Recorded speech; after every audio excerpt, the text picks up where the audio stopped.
बिस्मिल्लाहिर्रहमानिर्रहीम अल्लाहुम्मा सल्लि अला मुहम्मदिन व अला आलि मुहम्मद कमा सल्लैता अला इब्राहीम व अला आलि इब्राहीम इन्नका हमीदुम मजीद अल्लाहुम्मा बारिक अला मुहम्मदिन व अला आलि मुहम्मद कमा बारिकता अला इब्राहीम व अला आलि इब्राहीम इन्नका हमीदुम मजीद रब्बि यस्सिर व ला तुअस्सिर व तम्मिम बिल खैर रब्बिरहमहुमा कमा रब्बयानी सगीरा। अब्दुर्रऊफ़ जावेद यूट्यूब चैनल की वसातत से तमाम सुनने और देखने वालों को अस्सलाम वालेकुम। डियर स्टूडेंट्स, हम जनरल नॉलेज के एरियाज़ में से बिलखसूस हम साउथ अमेरिका की तरफ आए जब, तो साउथ अमेरिका का हमने एक ओवरव्यू लिया। साउथ अमेरिका के अंदर हमने आपसे डिस्कस किया कि टोटल 12 कंट्रीज़ हैं। साउथ अमेरिका के सराउंडिंग्स में जो वाटर बॉडीज़ थी वो हमने आपके साथ शेयर की। एज ए होल हमने उसका एक बर्ड्स आई व्यू लिया। वर्ड मैंने क्या यूज़ किया है? Birds eye view. बिस्मिल्लाहिर्रहमानिर्रहीम। ये दूसरे पॉइंटर देना मुझे।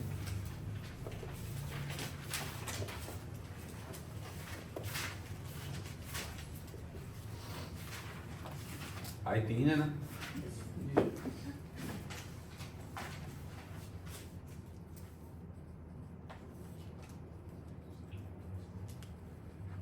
जो मैं वर्ड यूज करूं वो नोट किया करना। Thank you. हाँ जी, हमारी अप्रोच ये होगी कि पीपीएससी का पेपर सेटर हमारा टारगेट है। पीपीएससी के पेपर सेटर ने किस अप्रोच के साथ इन एरियाज को, एरियाज से मुराद कॉन्टिनेंट और कॉन्टिनेंट के अंदर कंट्री, हमें कोई किसी कंट्री से कोई कंसर्न नहीं है, हमें किसी कॉन्टिनेंट से कोई कंसर्न नहीं है।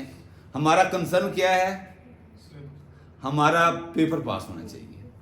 तो पेपर पास होने के लिए हमें चाहिए ना फिर कि हम उस रास्ते की तरफ देखें जिसका ज़ादे राह क्या है, जिसके लिए हमें क्या चीज़ चाहिए।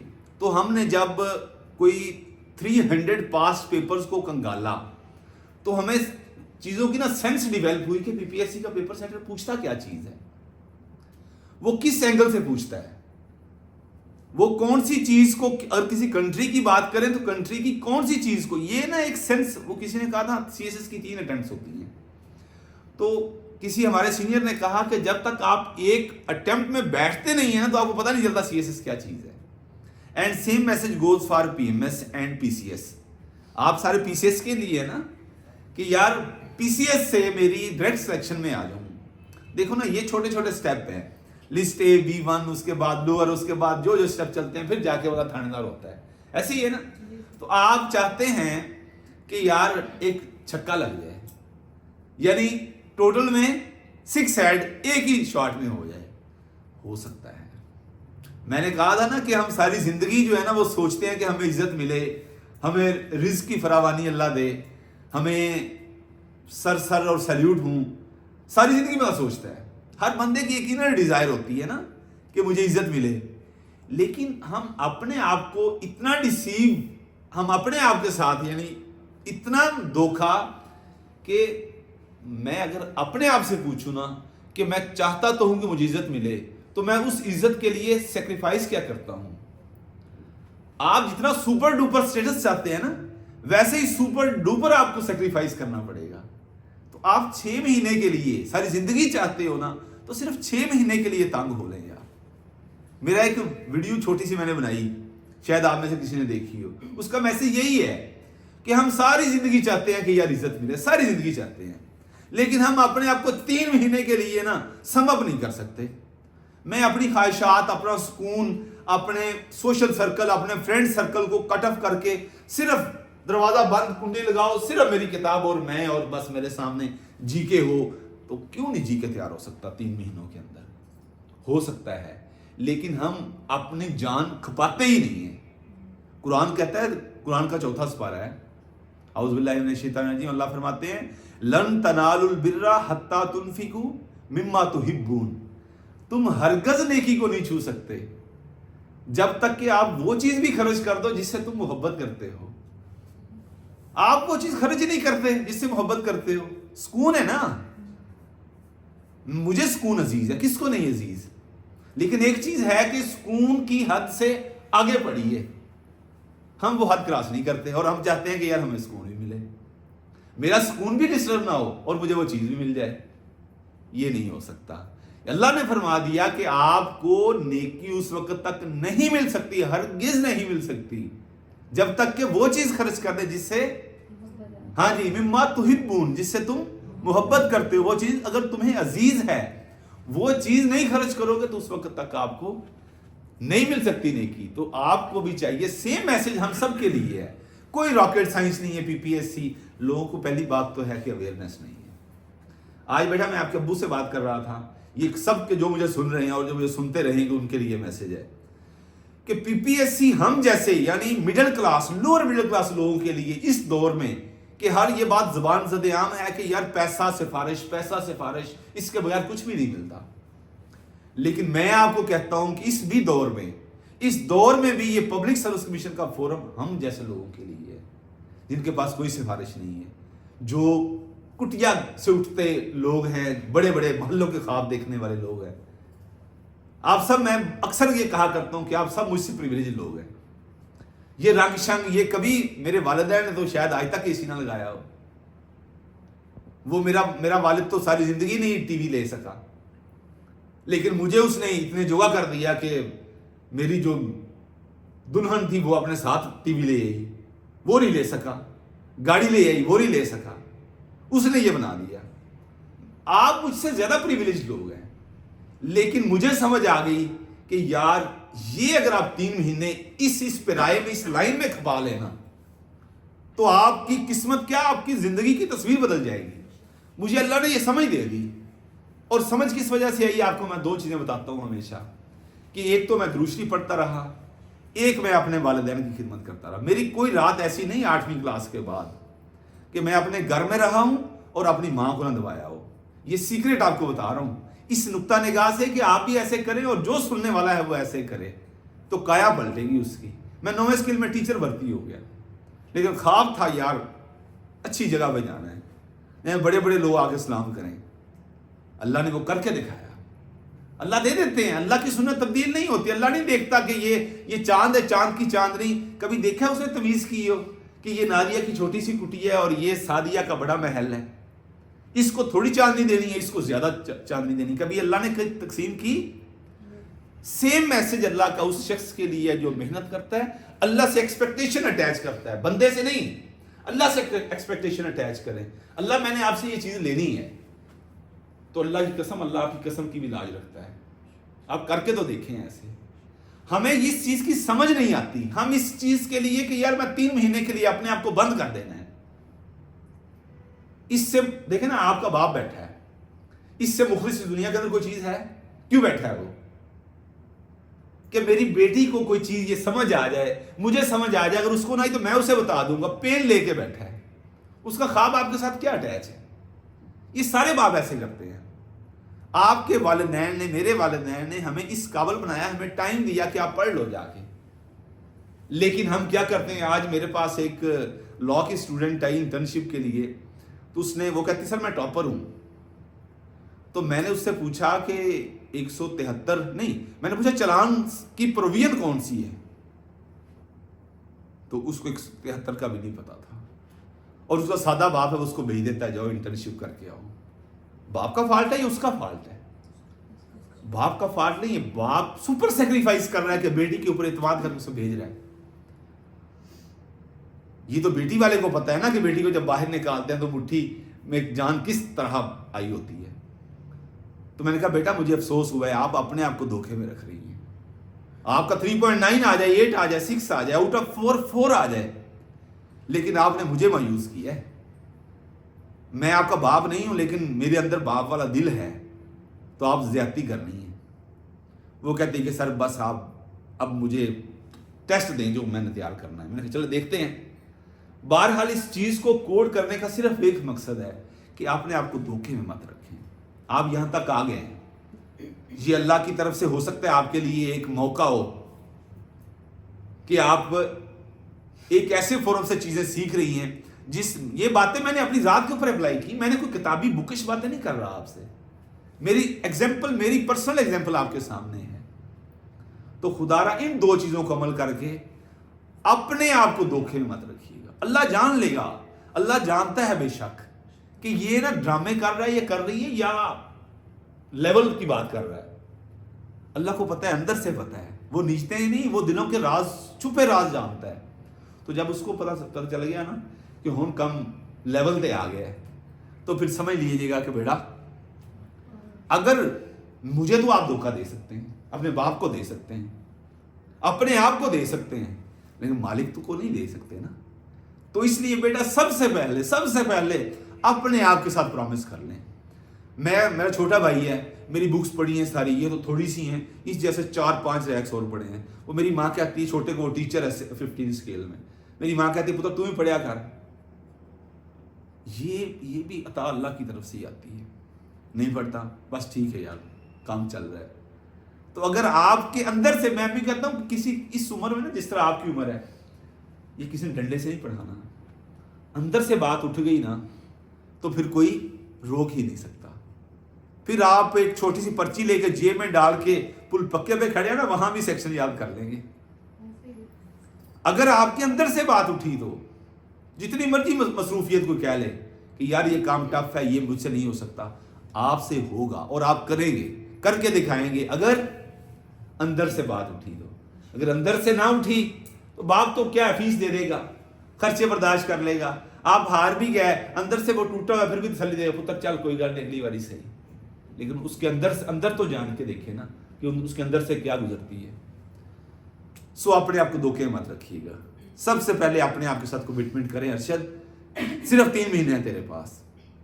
ये क्या है, ये काम है छोटे छोटे, ये कैपिटल करेंसीज, ये जो पूछी जाती हैं चीजें, इन चीजों को मैं क्यों नहीं याद कर सकता? आप कर सकते हैं, आपको जस्ट गाइडलाइन की जरूरत है। तो मैं बात शुरू करने लगा था कि पीपीएससी की अप्रोच समझ ही तब आती है जब बंदा कोई 2-4 अटेम्प्ट आए कर लेता है, 2-4 बार पेपर में बैठ जाता है। तो आपको ये अपॉर्चुनिटी कि मैं इन सारे प्रोसेस से गुजर के आया हूं आपके सामने, तो आपने एक एक चीज, मैंने वर्ड अभी यूज किया था birds eye view. Birds eye view ये एक इडियम है, ये आम वर्ड नहीं है, इसको लिख ले, किसी पेपर में आएगा आपके। बर्ड्स आई व्यू, ये कौन बता रहा था कि आपने जो वर्ड्स बताए थे, मैंने इंग्लिश का पेपर दिया तो उससे निकले थे, इसने मुझसे बात की थी।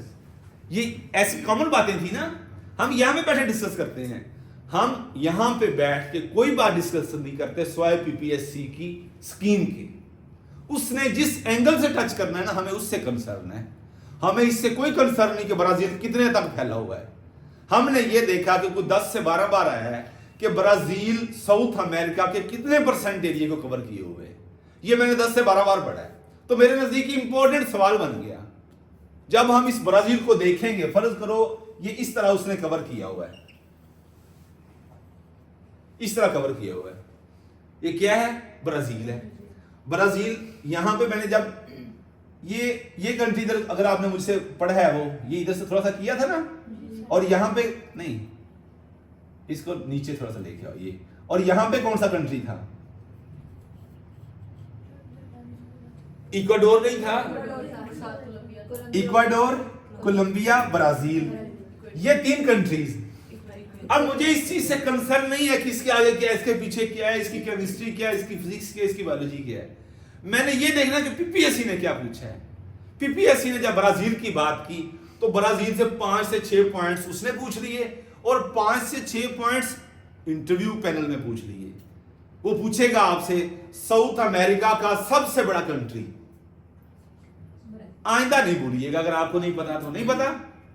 ब्राजील, ब्राजील मैंने कहा था। अभी हम उस तरफ जाते हैं, यानी एक जनरल बातें जो मैं आपसे करने लगा हूं वो ये, किसी भी कंट्री का प्रेसिडेंट या प्राइम मिनिस्टर आपको नाम पता होना चाहिए।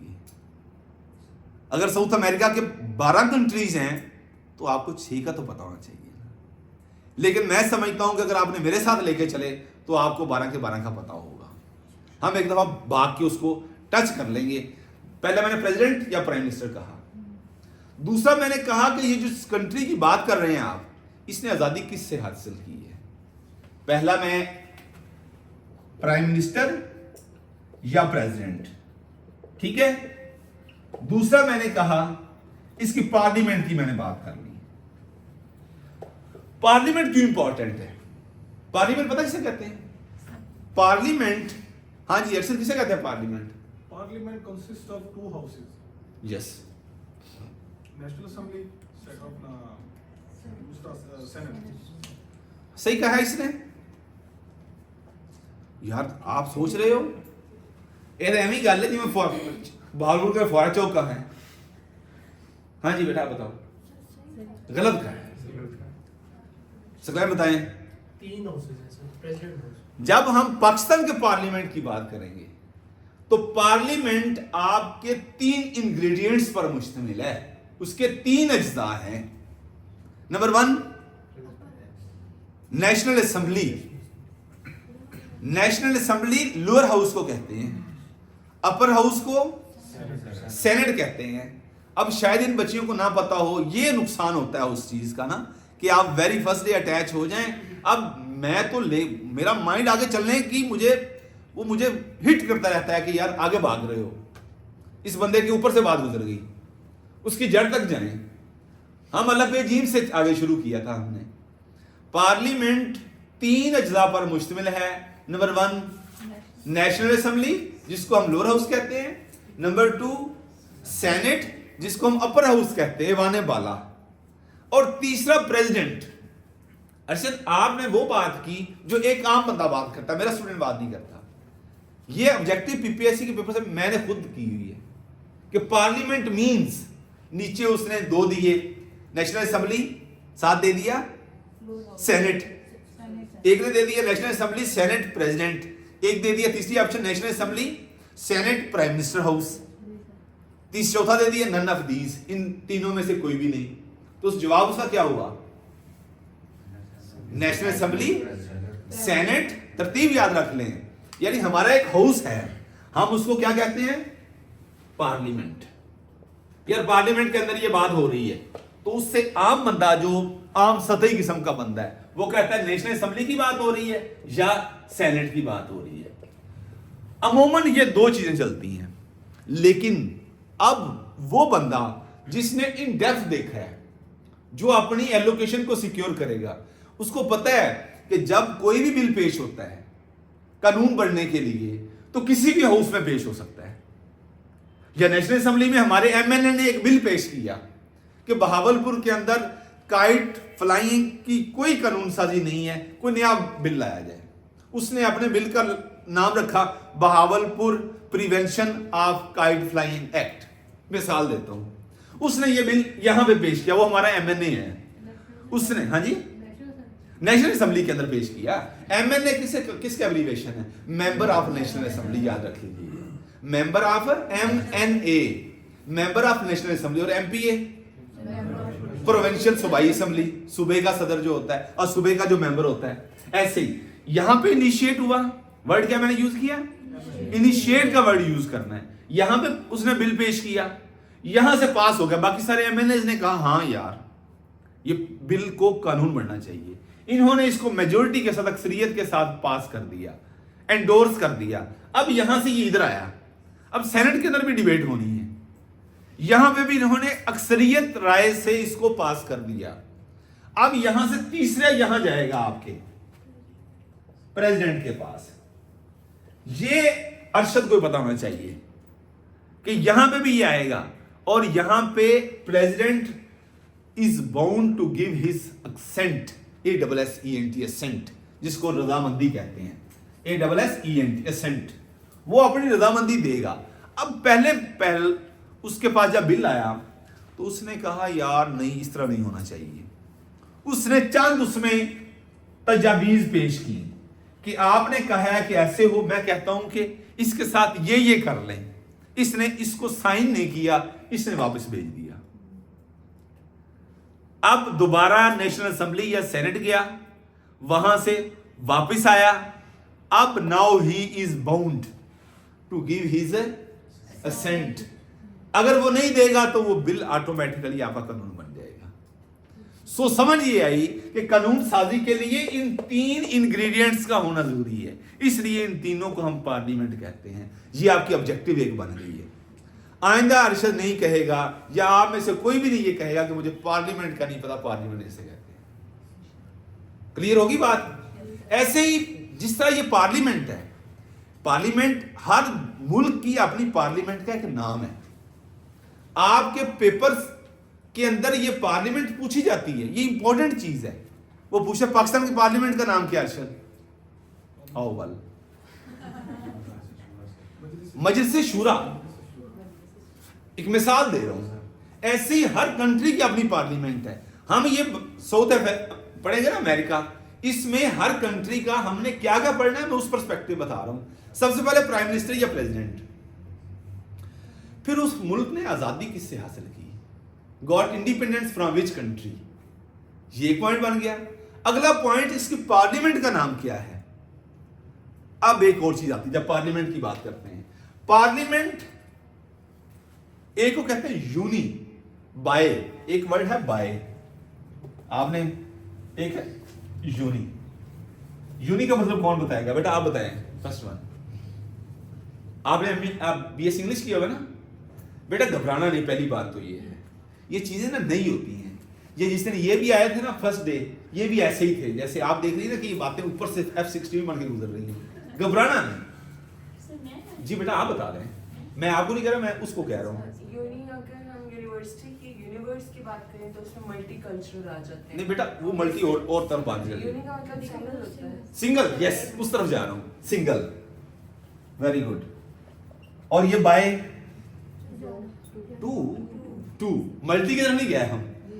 अब बाय कैमरल और यूनी कैमरल, अगर एक हमारा हाउस है, बाज मुल्क की ऐसी पार्लियामेंट्स हैं जो एक हाउस पर मुश्तमिल है, उनका एक ही चैम्बर है, उसको कहते हैं यूनी कैमरल। उनकी पार्लियामेंट कौन सी है? Uni cameral. एक कैमरा कहते ना, इन कैमरा हाउस मीटिंग चल रही है, वो एक हाउस के अंदर मीटिंग चल रही है, यूनी कैमरल। और एक वर्ड और मेरे माइंड में आ गया, यूनिलेटरल, यानी अमेरिका अपनी तरफ से हुक्म जारी कर देता दुनिया को शामिल किए बगैर। तो कहा जाता है कि that was the unilateral decision of America. ये वर्ड याद रख लें, यूनिलेटरल, LATERAL, यूनी याद रखिएगा, यहां पे मैं आऊंगा आपको लेके। यूनी, सिंगल, फर्द वाहिद का फैसला, यूनिलेटरल। और अगर बाइलेटरल हो तो मतलब क्या हुआ? दो लोगों का। अब वो दो लोग, दो मुल्क भी हो सकते हैं, दो हाउसेस भी हो सकते हैं। बाइलेटरल कहते हैं ना कि मियां और बीवी का जो फैसला होता है उसको कहते हैं बाइलेटरल, और एक शख्स का यूनिलेटरल। हमने ये वर्ड पीपीएससी के पेपर्स में पूछा जा सकता है, ये उस लेवल का वर्ड है, लिख लें, वर्ड लिखते आइएगा। यूनिलेटरल, एक शख्स का फैसला, यूनिलेटरल, और बाइलेटरल दो। अब यहां पे आए, पार्लियामेंट, बाज ममालिक की पार्लियामेंट एक हाउस पे मुश्तमिल है, बाज की दो हाउस पे। जिस मुल्क की पार्लियामेंट एक हाउस पे मुश्तमिल उसे क्या कहेंगे? यूनिकैमरल। और जिनकी दो पे है, अब क्वेश्चन पैदा होता है, पाकिस्तान की पार्लियामेंट क्या है? बाइकैमरल। बेटा समझ आई? बाइकैमरल। और उसको इसलिए हमने नेशनल असेंबली और सेनेट कहा। अब यहां पे एक और ऑब्जेक्टिव बनती है। अब ये जो चैम्बर बने होते हैं ना, एक को कहते हैं अपर हाउस, एक को कहते हैं लोअर हाउस। अपर हाउस ऊपर वाला, अपर हाउस, दूसरे कहते हैं लोअर, नहीं, अच्छा बोलना, लोअर, लोअर हाउस। हमारी जो नेशनल असेंबली है वो हमारा क्या है? ये ऑब्जेक्टिव है आपकी, ये भूलनी नहीं है। National Assembly is the lower house of parliament, whereas ये जिस तरह हम कैपिटल याद करेंगे ना किसी भी कंट्री का, ऐसे ही ये इंपॉर्टेंट है। हर चीज के अंदर ऑब्जेक्टिव है, अगर एक भी मिस हो गई तो कितना फर्क पड़ता है, ये इनसे पूछ लें, ये किधर बैठी है। हाँ जी, अपर हाउस हमारा क्या है? सेनेट है। बेटा ये क्लियर हो गया? हमारी पार्लियामेंट के दो हाउसेज हैं, इसलिए हम अपनी पार्लियामेंट को क्या कहते हैं? बाइकैमरल, बाइकैमरल कहते हैं। ठीक है? 1956 का जो आइन था वो यूनिकैमरल, 1956 का, यस। और 1962 का यूनिकैमरल था। ठीक है? और हाँ, दूसरे वाला। इसमें एक और चीज भी आएगी, जब कॉन्स्टिट्यूशन की बात करेंगे ना, वहां पे हमने देखना है कि ये फॉर्म ऑफ गवर्नमेंट कौन सा देता है। वो ऑब्जेक्टिव हम उस तरफ अभी जा रहे हैं। अभी पार्लियामेंट की समझ आ गई? यानी अच्छा, दो चीजें किसी मुल्क की पार्लियामेंट के बारे में पूछी जाएंगी कि यूनिकैमरल है या बाई कैमरल है। क्लियर? अब एक और चीज, हर मुल्क की पार्लियामेंट का अपना एक नाम है। मैंने आपको, जब हम इस साउथ अमेरिका को देखें, करेंसी जैसे करेंसी हर मुल्क की करेंसी ना अपनी, मैं 3 कंट्री देख रहा था, साथ साथ ही हैं। एक क्या अर्जेंटीना है, ऊपर क्या यूरागवे है, साथ उसके पैराग्वे है। तीनों की करेंसी पीसो है। क्या है? अच्छा ये भूल जाएगा, अभी नक्शा बनाते हैं। इस साइड पे क्या है नीचे? अर्जेंटीना। अर्जेंटीना अटलांटिक साथ है ना, अटलांटिक ओशन, उसके ऊपर यूराग्वे, साथ ही पैराग्वे है। ये 3 ज्योग्राफिकली इकट्ठे कंट्री हैं। इनकी एक ही करेंसी, उसका नाम पीसो है, याद रख लेना। अगर ऑब्जेक्टिव आ जाए कि पैराग्वे की क्या करेंसी है, पीसो बता देना। यूराग्वे की पीसो और अर्जेंटीना की भूल जाएगी। ये भी नहीं भूलनी चाहिए। ऐसे जैसे हमने हर मुल्क की करेंसी कही ना, ऑब्जेक्टिव आएगी, ऐसे ही पार्लियामेंट का भी नाम है। और पाकिस्तान की पार्लियामेंट का नाम आ जाता है पेपर में, उसका नाम क्या है? शोरा नहीं, अव्वल शूरा बेटा। वो किसी हमारे दोस्त ने कहा था, जब आप बोलते हैं ना तो पता चलता है आप कहां से आए हैं। समझ आ बेसी ना बल शूरा। ठीक है, ईरान की पार्लियामेंट का नाम भी यही है। ठीक है, मजलिस शूरा। अमेरिका की पार्लियामेंट का नाम कांग्रेस से याद रख लीजिएगा। अब आपके माइंड में ये जो मैंने आपको एक एंगल दे दिया, पार्लियामेंट की जब भी बात आएगी तो बेटा क्या क्या माइंड में आना चाहिए, यार इस मुल्क की पार्लियामेंट का नाम क्या होगा? इस मुल्क की पार्लियामेंट यूनिकैमरल होगी या बाई कैमरल होगी? फिर इसके जो भी मेंबर्स हैं पार्लियामेंट के, किसी भी हाउस के, उसकी तादाद कितनी है? अगला क्वेश्चन फिर ये आ जाएगा। लाइक हम बात करें, जब हम अपनी बात करते हैं, लोअर हाउस, अपर हाउस, अच्छा फिर अगला क्वेश्चन कि यार अपर हाउस कौन सा, लोअर हाउस कौन सा है? अब ये पता होना चाहिए। लाइक अमेरिका की बात करें, अमेरिका की पार्लियामेंट का नाम क्या है? कांग्रेस। अपर वो भी बाई कैमरल है। अपर हाउस का नाम क्या है? सेनेट। लोअर हाउस का नाम क्या है?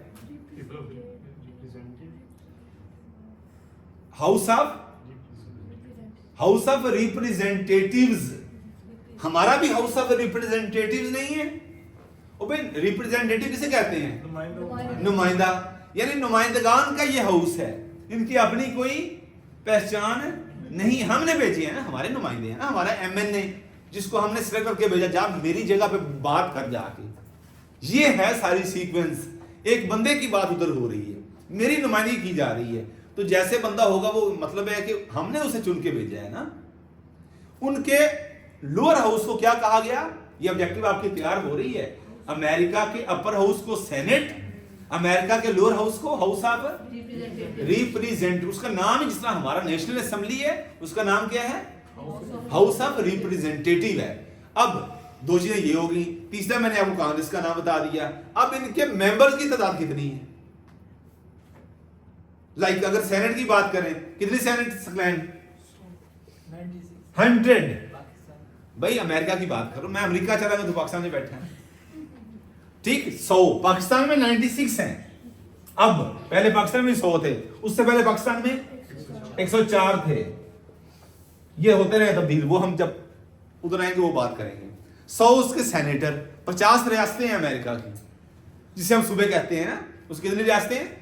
50। ये ऑब्जेक्टिव ना बेटा, ये आई नहीं है, मल्टीपल टाइम्स पीपीएससी के पेपर में ये पूछा गया है। अमेरिका कितनी स्टेट्स हैं? ये पेपर में देने लगा था इनके पेपर में, हो सकता है कि लिस्ट ए में आ जाए। अमेरिका कितनी स्टेट्स हैं? 50 स्टेट्स हैं। अच्छा, ऐसे ही हर स्टेट से कितने सेनेटर होते हैं? 100 तभी हुए ना। 50 रियासतें हैं तो 100 सेनेटर कैसे हो गए? हर एक से 2 हुए। याद रह गया? यानी ऐसे ही हमने जब अपनी बात करनी है, upper house senate, lower house national assembly. आपका अगला क्वेश्चन ये हो सकता है कि नेशनल असेंबली के मेंबर्स की तादाद कितनी है? ये आपका पीपीएससी का पेपर सेटर पूछता है, बेटा कितनी तादाद है? आपका नाम क्या है? नहीं बेटा, आप भी घबराई हुई हैं, वो भी घबराई हुई है, ये कॉन्फिडेंट लग रही है, ये दरमियान वाली बच्ची यास्मीन। बेटा आपको मैं कह रहा हूँ नेशनल असेंबली की तादाद कितनी है? अब नेशनल असेंबली की बात समझ आ गई कि क्या गेम है, क्या कहते हैं। पीपीएससी का पेपर सेटर नेशनल असेंबली के एतबार से क्या क्या पूछ सकता है। नेशनल असेंबली की बात होगी तो पूछेगा कि ये कौन सा हाउस है, ठीक, अपर हाउस है या लोअर हाउस है, इसके टोटल मेंबर्स की तादाद कितनी है, हो गया।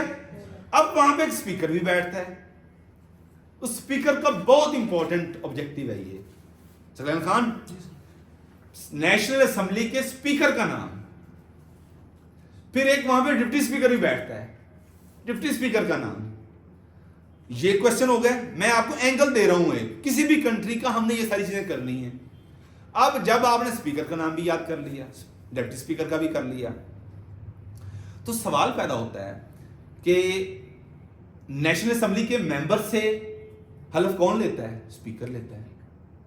तो स्पीकर से कौन लेगा? सवाल बन रहा है, अभी उस तरफ नहीं जा रहे कौन लेगा। डिप्टी स्पीकर जाहिर है स्पीकर से, स्पीकर को देगा। यहां पे मैंने एक और पेपर मैंने अटेम्प्ट किया तो उसमें यह क्वेश्चन था कि स्पीकर नेशनल असेंबली अपना रिजाइन किसको देता है?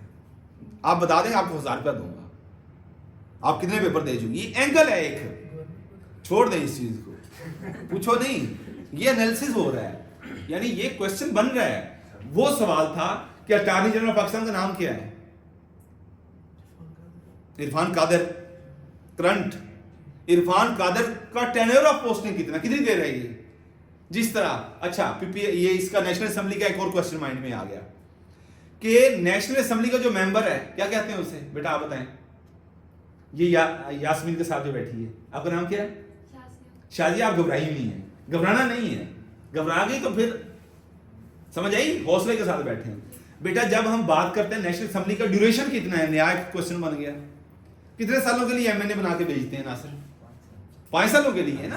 5 साल के लिए आपने एमएनए बना के भेजा, मतलब अगर क्वेश्चन पूछे आपसे कि आपका एमएनए का ड्यूरेशन कितना है, तो ये बनना नहीं क्वेश्चन कि आपकी नेशनल असेंबली का ड्यूरेशन 5 साल है। अब हम देखेंगे कि पाकिस्तान के अंदर कितने नेशनल असेंबली ने 5 साल पूरे किए हैं। तो ऐसे ही क्वेश्चन ये आता है कि आपके अटॉर्नी जनरल ऑफ पाकिस्तान का ड्यूरेशन कितना है। जैसे मैंने पूछा कि स्पीकर पंजाब असेंबली का ड्यूरेशन कितना है, 5 साल। डिप्टी स्पीकर पंजाब असेंबली की बात कर रहा हूं, ऑब्जेक्टिव आई थी ना आपके पेपर में, बहावलपुर से है वो शख्स। Deputy speaker Punjab assembly Zaheer Iqbal Channar, son of Malik Sain Iqbal Channar साहब, उनका बेटा। वो क्यों ऑब्जेक्टिव बनी? यानी पीपीएससी का पेपर सेटर ये पूछता नहीं, ये सोचता है कि जिसने 16 स्केल में, 14 स्केल में, 11 स्केल में सीट लेनी है ना, उसको इन चीजों का पता होना चाहिए। ये कॉमन सेंस की चीजें हैं। यानी जो क्लेम करता है स्टूडेंट हूं मैं कंपटीशन का, उनको इन चीजों का पता होना चाहिए। और हम कब से पढ़ रहे हैं? 6ठी 7वीं 8वीं 9वीं 10वीं 11वीं 12वीं 13वीं 14वीं 15वीं 16वीं तक हम पढ़ते हैं और चीजें हम इनको समझने की कोशिश नहीं करते। तो आपको पार्लियामेंट समझ आ गई। ऐसे ही जब मैंने नेशनल असेंबली की बात की तो मैं आ गया इनकी तादाद की तरफ, और जब मैं सेनेट पे आया तो मैंने सेनेट कहा, आपके सेनेटर्स जो हैं वो कितने हैं? 96। अब यहां पे सगैन बताओ, चारों सूबों कितने कितने मेंबर्स हैं? अच्छा, अब अगला क्वेश्चन जब मैंने नेशनल असेंबली का पूछा कि एमएनए का ड्यूरेशन कितना है, कितना? 5 साल। अब आरिफ अगर आप बता देंगे ना सेनेटर का ड्यूरेशन कितना होता है, मैं रिस्क ले रहा हूं, हो सकता है आप बता दें, 1000 रुपया दूंगा। पूछ रहे हो, बता रहे हो, 1000 रुपया होगा तेरा। 6 साल होता है बेटा, ये भूलना नहीं। लोग ये समझ लेते हैं कि इसका 5 साल है ना ड्यूरेशन, किसका? नेशनल असेंबली के मेंबर का। नेशनल असेंबली के मेंबर को हम क्या कहते हैं? MNA। और PA प्रोविंशियल असेंबली, तो उसके मेंबर को क्या कहेंगे? MPA। ऐसे ही हमने जब इसके ड्यूरेशन की बात की तो इसका ड्यूरेशन तो हमने कहा कि 5 इयर्स है, ठीक है। लेकिन जब अपर हाउस पे आए तो इसका क्या है? 6 years है। अरशद ये ऑब्जेक्टिव पता थी? और एक और चीज, ये हाउस डिसॉल्व नहीं होता। लाइक आज मार्शल लगा या अदरवाइज कोई सिचुएशन खुदा खास्ता बन गई तो आपकी नेशनल असेंबली डिसॉल्व होगी। डिसॉल्व का मतलब ये होता है कि your assembly is not in session, आपकी असेंबली का इजलास नहीं हो रहा, इलेक्शन होगा तो मतलब ये खत्म। लेकिन आपका अपर हाउस इज वर्किंग, वो काम कर रहा है। वहां पर तरतीब बनी हुई, हर 6 साल के बाद बंदे रिटायर्ड हो रहे हैं और आ रहे हैं, रिटायर्ड हो रहे हैं और आ रहे हैं। अब जैसे ही मैंने इस लोअर हाउस का कहा कि यहां पे स्पीकर है और डेप्टी स्पीकर है, डिप्टी नहीं कहना डेप्टी कहना है, डेप्टी स्पीकर, ठीक है। अब यहां पे क्वेश्चन आता है ना, इधर भी कोई होगा, बहुत इंपॉर्टेंट ऑब्जेक्टिव बताने लगा हूं। इसका चेयरमैन सेनेट है और डेप्टी चेयरमैन सेनेट है, ये याद रख लीजिए। आपको मैं एंगल दे रहा हूं कि इस एंगल से पूछ सकता है क्वेश्चन। पता है कौन है डिप्टी चेयरमैन सेनेट? क्या है? यूसुफ, वो तो चेयरमैन। डिप्टी चेयरमैन कौन है? अब तो डिप्टी प्रेसिडेंट भी, प्राइम मिनिस्टर भी बन गया है। बहरहाल एंगल है आपके लिए, समझ लीजिएगा। इनका ड्यूरेशन कितना है ये भी देखना है हमने। अब अगर आपका सदर मुल्क में नहीं है तो एक्टिंग प्रेसिडेंट कौन होता है? यस, ये ऑब्जेक्टिव है बेटा। लिखें इन चीजों को, लिखें और अपने नोट्स का ऐसा रजिस्टर नहीं लेके आना। नासिर ये देखा, इस तरह मैं भूल गया था आपको बताना था, वीडियो को ये रजिस्टर लेके देना है, ठीक है। और ये देखें, ये है इंटरेस्ट, ऐ नहीं मिलना, रजिस्टर मिल जाएगा। ये देखो बेटा, करना है ना पास बीपीएससी इंशाल्लाह, तो ये इस तरह के इंटरेस्ट डेवलप करना पड़ेगा। ये देखो, ये मेहनत हुई है, मगजमारी हुई है, इंशाल्लाह इंशाल्लाह। तू ये सोच रहे हैं ना कि एंड पे नंबर आया है नारिया, आप उसे मैं बताऊंगी इसे इंशाल्लाह। हाँ जी, तो ये रिश्ते लेके देना है। और इसी पैशन से इस बच्ची को, इस बेटा इसके साथ दोस्ती करो, ये काम की बच्ची है, तुझे फायदा देगी इसकी दोस्ती इंशाल्लाह, ठीक है। अब हम कहां पे पहुंचे? सेनेट के चेयरमैन पे पहुंचे। हमने कहा कि अगर मुल्क, इसका रोल क्या होता है? ये सेनेट का चेयरमैन सदर की गैर मौजूदगी में एक्टिंग प्रेसिडेंट के तौर पर काम करता है। अब यहां पे 2-3 और क्वेश्चन भी हैं। चेयरमैन सेनेट अपना रिजाइन किसको देता है? चेयरमैन सेनेट हलफ किससे लेता है?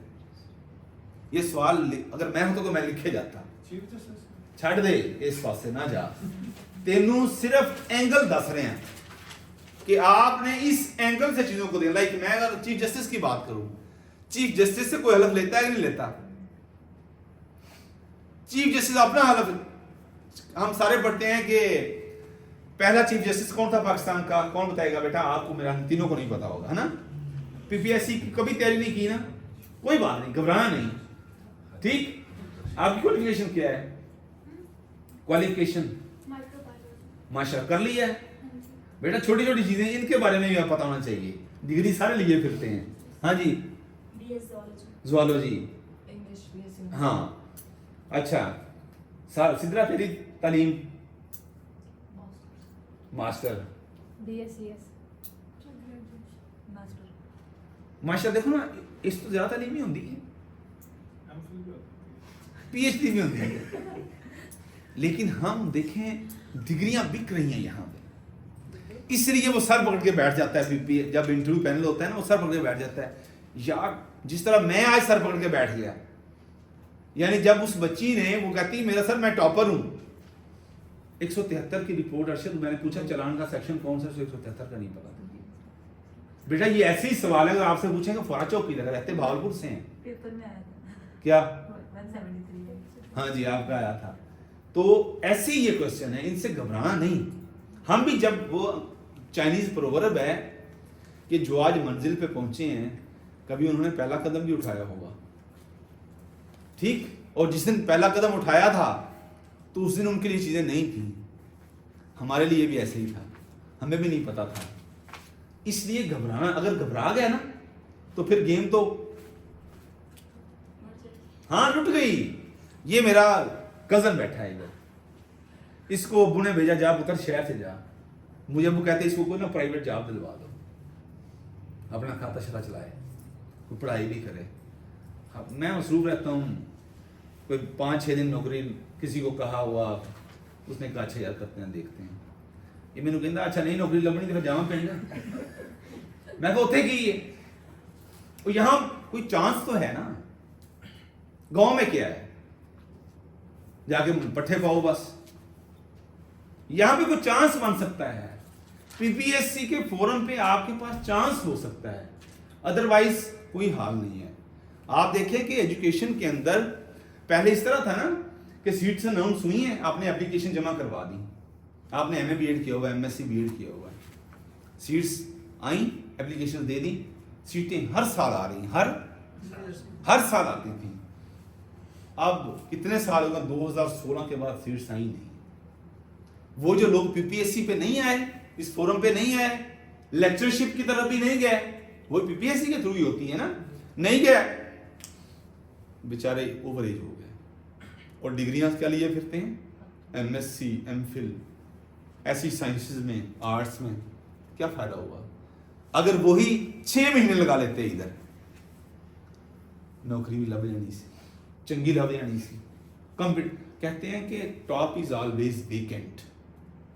मैं होता तो मैं लाइन लिख लेता, दिलो दिमाग के अंदर नक्श कर लेता, rush is just at the bottom, और रश नीचे होता है बस। Top is always vacant, top जो है वो खाली नहीं, हाँ जी खाली, हाँ जी, टॉप इज ऑलवेज वेकेंट, लिख लो ये बात। किधर जानी थी, किधर चली गई।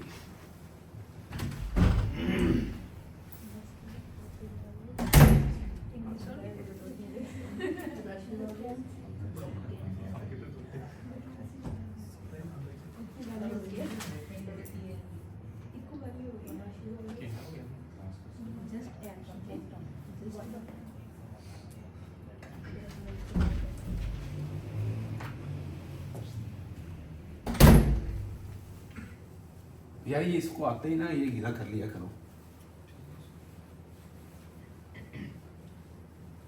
सर तो इसलिए अप्लाई नहीं किया इसके अंदर, ये असिस्टेंट पंजाब पुलिस के अंदर। 34,000 बना सर अप्लाई हो। बेटा सीट अच्छी है। एसएनजीडी की लास्ट डेट क्या है?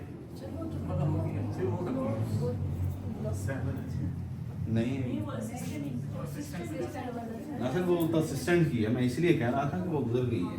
वो गुजर गई है हाँ 1,09,000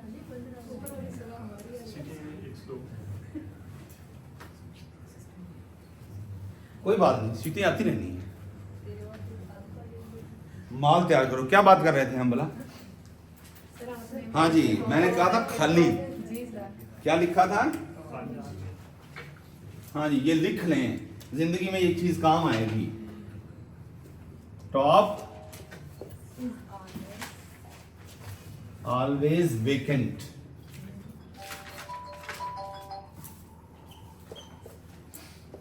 rush is just at the bottom. जितनी मैंने देखा है छोटी सीट्स है ना, उस पे ज्यादा कंपटीशन होता है, रश ज्यादा होता है।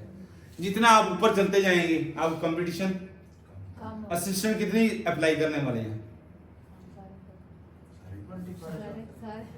नहीं, सीट दरखास्तें कितनी हो गई हैं? 20,000 से ऊपर।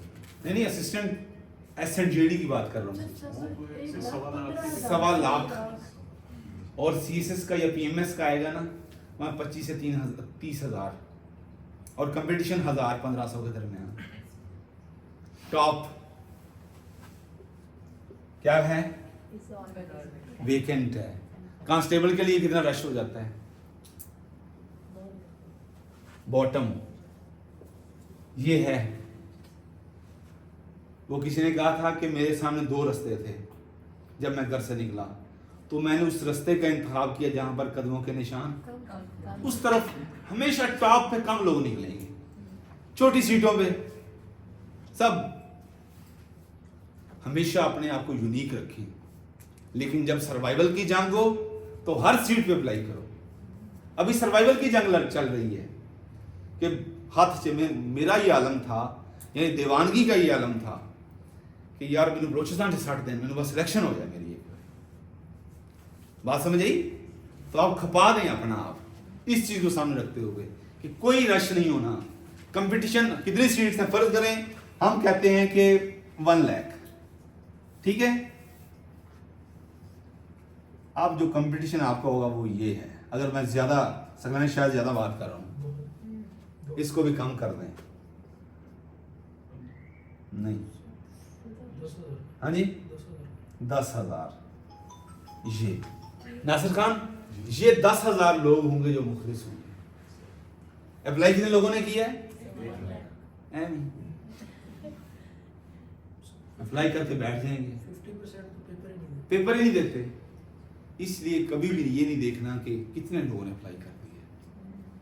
आपको अपने आप को वेल इक्विप्ड करें, वर्ड लिख लें, वेल इक्विप्ड।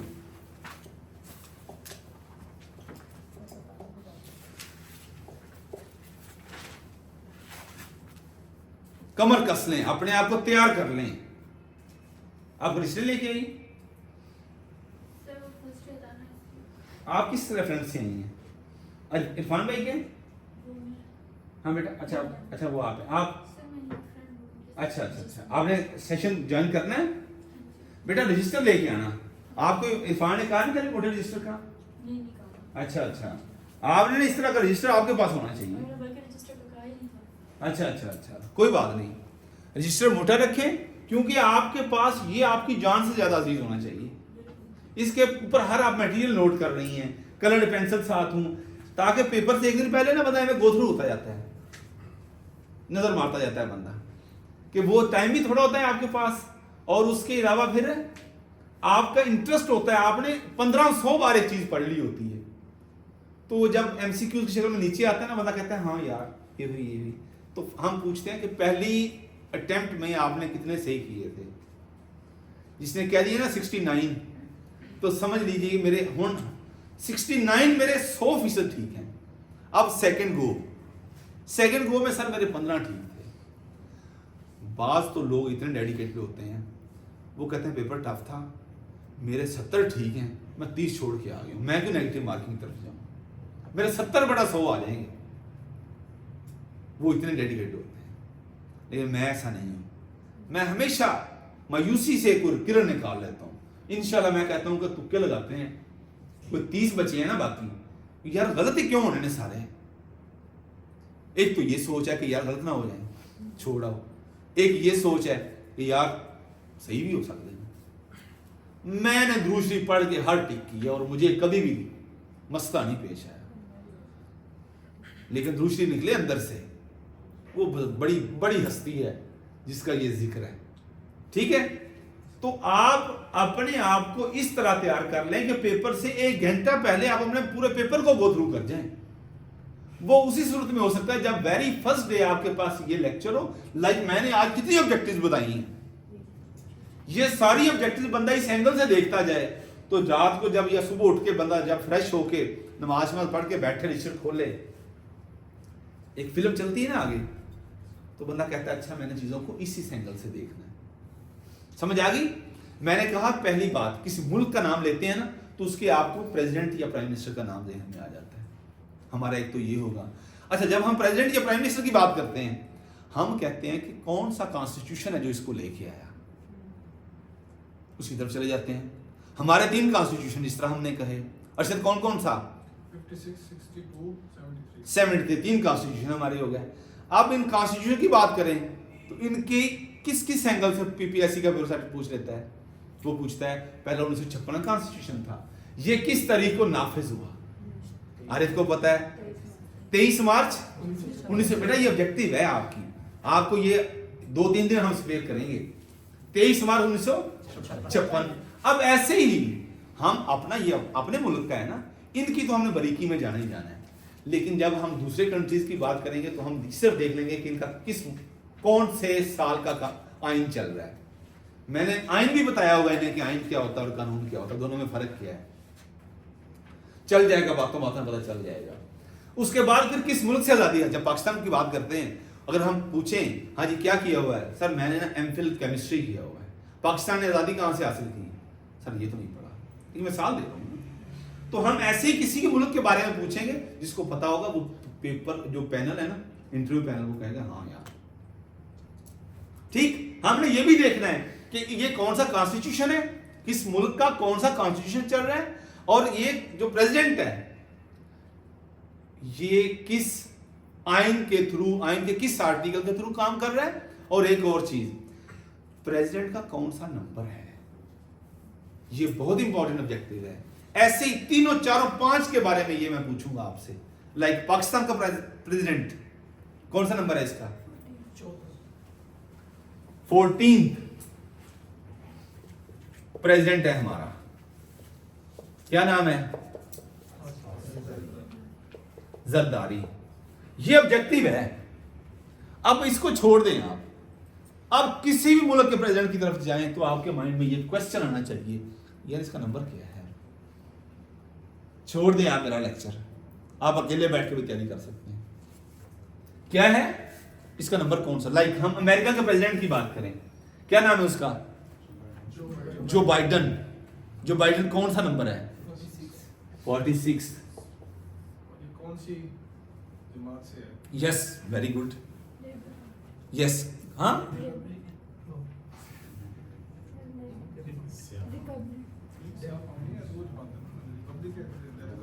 या वहां से कौन सी पार्टीज हैं, डेमोक्रेटिक और रिपब्लिक, लेबर और दूसरी कंजर्वेटिव। बेटा बर्तानिया के अंदर है, कोई बात नहीं, मिक्स नहीं होगा, नहीं होगा, लेकिन जब हम एक दूसरे कन्फ्रंट करेंगे ना इसको तो नहीं होगा। हाँ जी क्या कह रहे हैं, एक और क्वेश्चन आएगा, तो मतलब अमेरिका का कौन सा हुआ प्रेसिडेंट है जिसने मूवीज में भी काम किया, किसने, हाँ जी है एक, रिचर्ड निक्सन 36। क्या बात है, नहीं नहीं एक्टर है ना, वो एक्टर भी था, रीगन। वो उसका नंबर क्या है बेटा, ये लिख लो, रीगन है, जो फिल्मी एक्टर भी था, रीगन। निक्सन, निक्सन वो था, उसकी यूनिकनेस है, रिजाइन, एक ही अमेरिकन प्रेसिडेंट जिसने रिजाइन दिया है, तो वो कौन सा है, निक्सन, रिचर्ड निक्सन, ठीक है। और ये है रीगन, जो फिल्मों में भी काम करता रहा है, एक्टर भी था। अच्छा, अमेरिका के सदरों की बात वो ऑब्जेक्टिव वगैरह बनेंगी। बहरहाल ये एक सीक्वेंस आपको बता रहा हूं। ऐसे ही हमारा प्राइम मिनिस्टर है, पीएम का कौन सा नंबर है, हाँ जी बेटा, सर है तो दोनों ही 10 नंबर, क्या? है तो दोनों ही 10 नंबर। आपने ना एंगल देखे इस चीज का, 24 और 14, 14 और 24। बेटा ये भूल जाएंगे 14, 24, यास्मीन नहीं भूलना चाहिए, 14, 24 याद रख लें। 24 प्राइम मिनिस्टर है, और प्राइम मिनिस्टर को पीएम कहेंगे। अब हम ऐसे हम सीएम की तरफ चले जाएं। सीएम किसे कहते हैं, चीफ मिनिस्टर। किसी सूबे का जो मिनिस्टर होता है, चीफ सबसे बड़ा मिनिस्टर, वो हम उसे नंबर भी देंगे बाद में, कौन सा है उसका। जैसे हमने नेशनल असेंबली का कहा कि वहां पे स्पीकर है, डिप्टी स्पीकर है, ऐसे ही जब सुबह की बात आएगी वहां पे भी आपका स्पीकर और डिप्टी स्पीकर है। जैसे हमने कहा आपका deputy speaker Zaheer Iqbal channel साहब, ठीक। एक एंगल ये हो गया। प्रेजेंट प्राइम मिनिस्टर 33 है कौन सा, लिंकन। हमारा, जी सर। हाँ जी, अच्छा बहरहाल उसको छोड़ दें। आपको प्राइम मिनिस्टर प्रेसिडेंट का पता चल गया, आपको नेशनल असेंबली का पता चल गया, अब आपने पार्लियामेंट की तरफ आया ना, उसका पता चल गया। पार्लियामेंट की मैंने आगे अलग जीम भी बता दी। उसके बाद इंपॉर्टेंट चीज आपकी न्यूज एजेंसी, आपकी एजेंसी से याद रख लें, साथ ही बेटा सीक्रेट एजेंसी। जिस तरह बड़ी इंपॉर्टेंट ऑब्जेक्टिव है मोसाद, अभी ईरान ने हमला किया है मोसाद के हेडक्वार्टर पे। मोसाद किस मुल्क की एजेंसी है? इसराइल की। ये ऑब्जेक्टिव इंपॉर्टेंट खबरों में रहती है ना, लेकिन कंपटीशन का स्टूडेंट रजिस्टर खोल लेगा, वो लिखता आएगा। ऐसे इंडिया की नताशा एक सीक्रेट एजेंसी है, पाकिस्तान की एजेंसी है। पाकिस्तान की क्या है? ISI। ISPR आया था ना, नताशा गलत कर रही थी। हाँ जी, हाँ जी। ISI हमारी सीक्रेट एजेंसी है, हमारी news agency. News agency, secret agency, एजेंसियां दो याद रख लें। कौन सी? न्यूज एजेंसी और सीक्रेट एजेंसी। हो गई। मैंने क्या क्या बताया? नंबर 1 प्रेसिडेंट या प्राइम मिनिस्टर, उसके बाद पार्लियामेंट नहीं बोलना, पार्लियामेंट। पार्लियामेंट मैंने बता दिया, उसके बाई पार्ट्स बता दिए आपको। उसके अलावा जब प्रेसिडेंट की बात करनी है, प्राइम मिनिस्टर की बात करनी है, तो हमें नंबर देखना है उसका, और उसका टोटल टेन्योर कितना है। नंबर में मतलब ये कौन सा नंबर है, 1 2 3 4 5 6 7 8 9 10। और जब किसी मुल्क का हम प्राइम मिनिस्टर या प्रेसिडेंट की बात करते हैं ना, तो 2 या 3 देखते होते हैं। एक फर्स्ट, सबसे पहला, लाइक पाकिस्तान की बात करते हैं, पाकिस्तान का सबसे पहला प्रेसिडेंट कौन था, या पाकिस्तान का सबसे आखिरी मौजूदा प्रेसिडेंट कौन है। एक तो ये हो गया। अगला क्वेश्चन ये इंपॉर्टेंट हो सकता है कि सेकंड लास्ट, लाइक मौजूदा कौन है, किधर है, ठीक। ये इससे पहले कौन था, ये भी आपको पता होना चाहिए। ऐसे ही पहला कौन था और उससे अगला कौन था।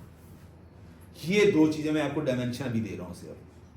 अब हम जब कॉन्टिनेंट्स को देखते हैं ना, उसके अंदर एक कंट्री को देखेंगे, तो उसके प्रेसिडेंट की ये चीजें हमने देखनी है। साथ आपका ये हो गया। अब मैंने कहा कि news agency, secret agency, parliament भी होगी, न्यूज एजेंसी भी होगी, सीक्रेट एजेंसी भी होगी। अब 2 चीजें और इंपॉर्टेंट रहेगी। हाँ जी, एयरपोर्ट और सी पोर्ट। एयरपोर्ट और सी पोर्ट।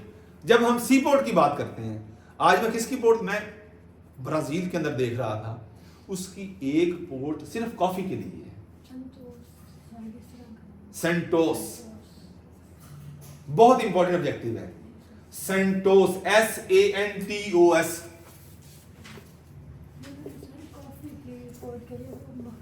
जी बेटा, यही हम मर्ज करने की कोशिश करेंगे। ये सेंटोस, सेंटोस मत बोलिएगा। ऐसे रैंडम मैंने आपको बताया, रैंडम बता देंगे ना तो अड़ जाएगी कहीं ना कहीं पुर्जे में जाके। सेंटोस, ये सी पोर्ट। मैंने इसीलिए कहा कि हम जब किसी मुल्क के मुख्तलिफ पर्सपेक्टिव देखते हैं, तो उन पर्सपेक्टिव में से एक पर्सपेक्टिव सी पोर्ट भी है।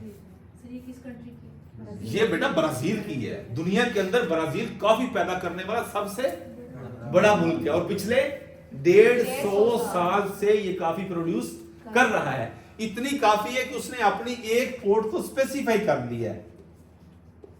ये स्पेसिफिक है किस लिए, कॉफी की एक्सपोर्ट के लिए।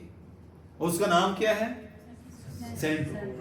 कोई जोड़ दी है गल, नहीं जुड़ती ना, एसोसिएट तो नहीं होती ना, बंदा कंफ्यूज हो जाता है। नीचे ऑप्शन दिए होते हैं, तो वही टिक सही करेगा जिसने कहीं से सुना होगा या खुद पढ़ा होगा। सेंटोस इज, ना लिखो कि ये सी पोर्ट है, सेंटोस इज एसोसिएटेड विद। नीचे आ जाएंगे। नंबर 1 कॉफी एक्सपोर्ट, कोई और टी एक्सपोर्ट, फुटबॉल एक्सपोर्ट, कोई मिसाल दे दो। None of these. जिन्हें सुनिया नहीं उन्होंने की पता है कि सेंटोस से काफी तक की आपस में ताल्लुक है। समझ आई ना बेटा। तो इसलिए इन चीजों को भी पेपर सेटर देखता है, यार आपस में कोई एसोसिएशन नहीं बन रही, भूल जाता है वहां पे। ठीक है, ये सेंटोस। ऐसे ही हम जब प्रेसिडेंट को देखते हैं, प्राइम मिनिस्टर को देखते हैं, पार्लियामेंट को देखते हैं, उसके बाद फिर हम न्यूज एजेंसी को देखते हैं, सीक्रेट एजेंसी को देखते हैं, तो अगले जो 2 पॉइंट मैंने बताए, सीक्रेट एजेंसी और न्यूज एजेंसी के बाद सी पोर्ट और एयरपोर्ट। सी पोर्ट किसी मुल्क की कोई ना कोई 1 या 2 सी पोर्ट मसलन। अच्छा, अब एयरपोर्ट की बात करते हैं। सी पोर्ट हो गया, अब अगला पॉइंट क्या आएगा, एयरपोर्ट। मैंने जब याद किए थे, रट्टे लगाए थे, मैंने लुफ्थांसा नहीं याद रहता। अगर आप में से किसी ने याद किया हो, लुफ्थ किस मुल्क की एयरपोर्ट है, जर्मनी की है, लुफ्थांसा।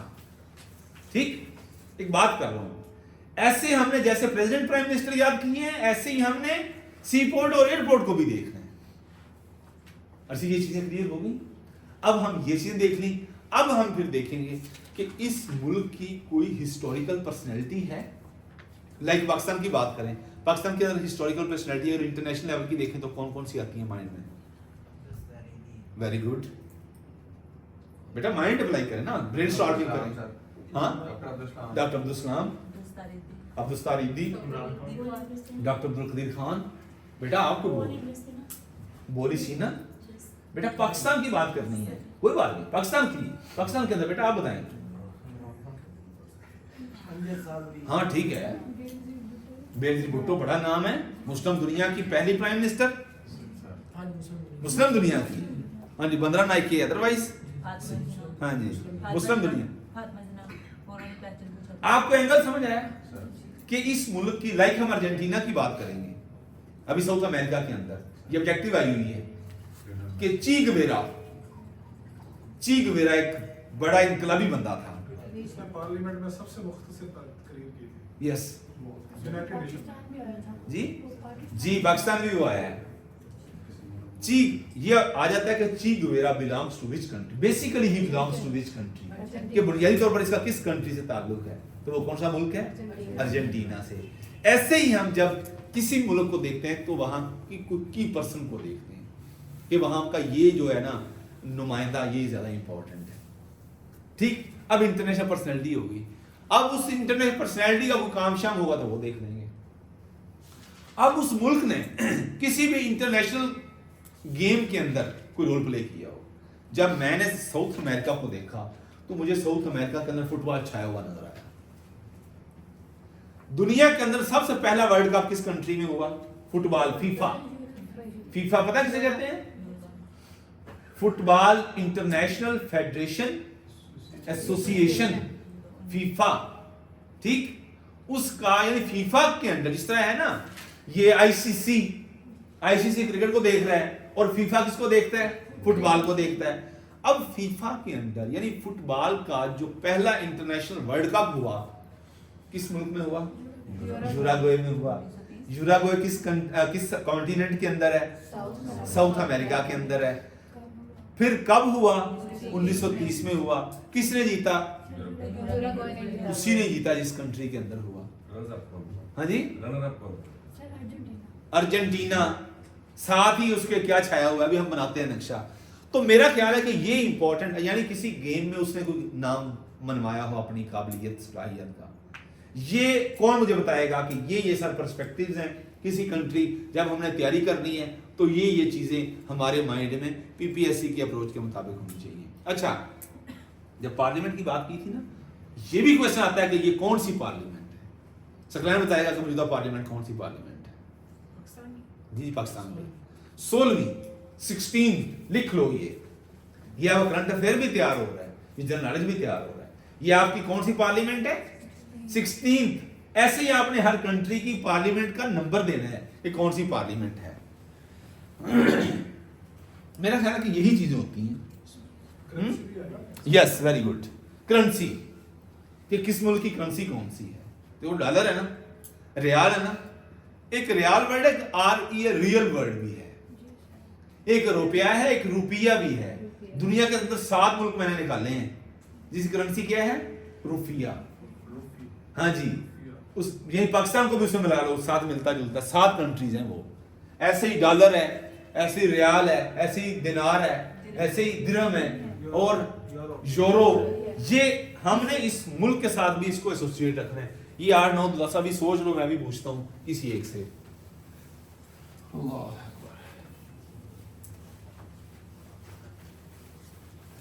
अच्छा, घूम जाना है ऐसे जल्दी जल्दी कॉन्टिनेंट्स के अंदर कोई 15 दिनों में इंशाल्लाह।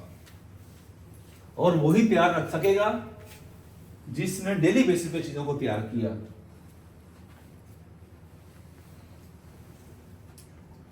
हाँ जी,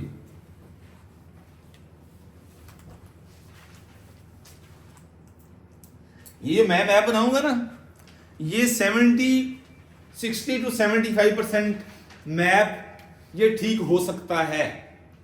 ये आपको आपने पेपर के अंदर बैठ के वहां पे कोई ड्राइंग नहीं बनानी, आपको कॉन्सेप्ट आना चाहिए कि कौन सा कंट्री किस मुल्क में और किस कॉन्टिनेंट में कहां पड़ा है। समझ आ गई? लाइक आप ऐसे ही बनाएंगे पेपर में ना,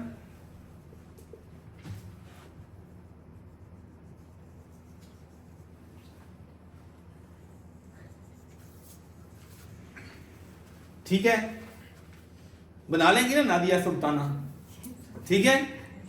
अब ये आपका ना साउथ अमेरिका है, क्या है हमायूं?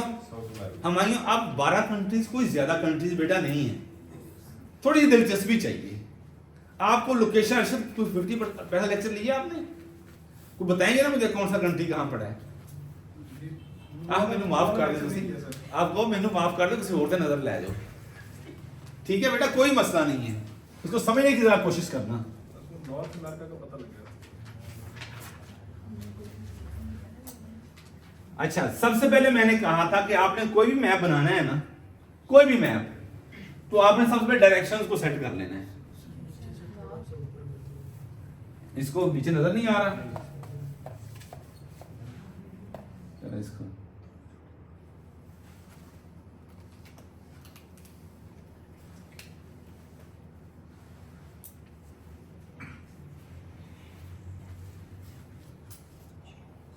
हाँ जी, ये याद रखिएगा, आपके समझने के लिए बहुत आसानी है। ये क्या है?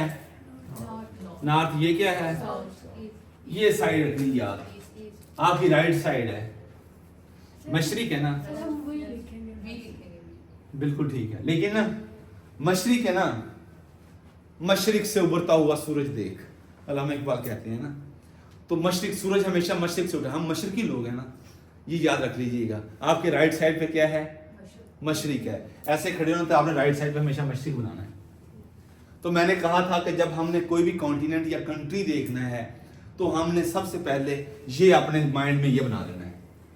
पेपर में ये ऑब्जेक्टिव आ जाती है कि साउथ अमेरिका के ईस्ट साइड पे क्या है, वेस्ट साइड पे क्या है, इसके साउथ में क्या है, इसके नॉर्थ में क्या है। जब पता ही नहीं कि साउथ वाली साइड कौन सी साइड है तो क्या करेंगे? आएगी समझ? नहीं आएगी ना।